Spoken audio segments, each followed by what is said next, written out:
young girls who are physically attractive, Mm. they go through this alpha fucks, in their youth. Mm. But then as they get older, maybe early 30s, they stop partying so much. Yep. And then they kind of want to look for the right guy. Mm.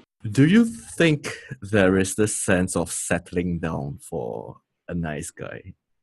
No, that always happens towards like what you just mentioned. Once they've been through the bad boy phase, right, and they're looking for that ideal partner, then good old Mr. Nice Guy comes along. Yeah, I feel that nice guys don't necessarily have to finish last, but it's quite likely that they'll be the last to get their hands on the prize.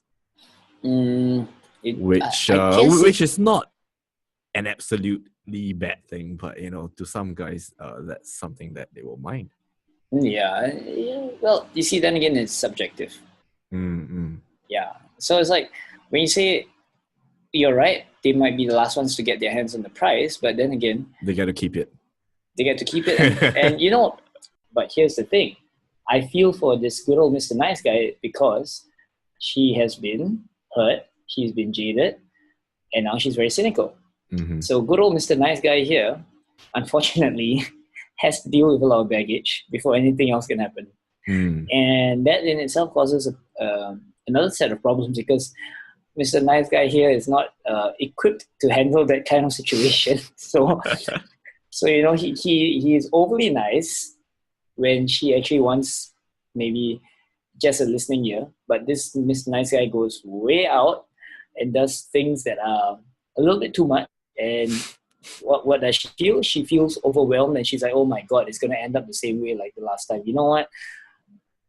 You're just too nice for me. Can we just be friends?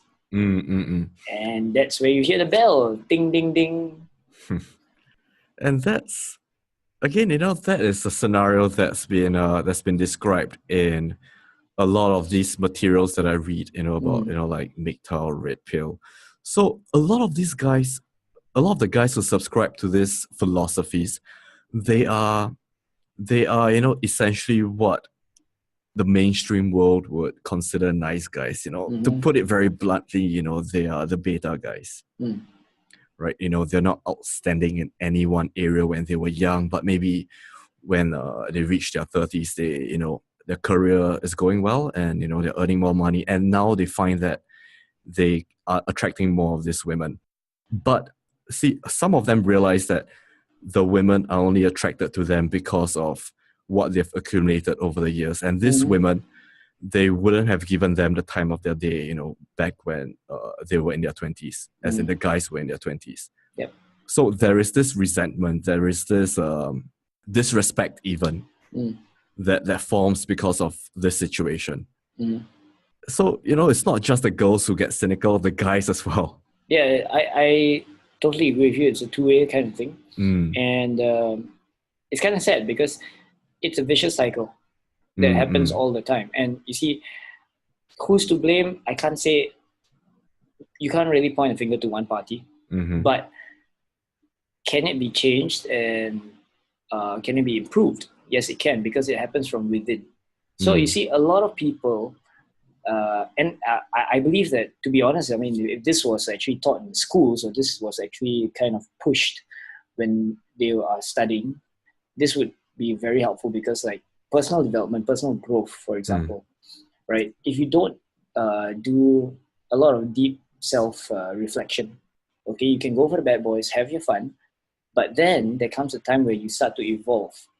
And if you learn how to accept that transformation, then you would see that point of time when you were with the bad boys, that was actually preparing you to become the person who you are now.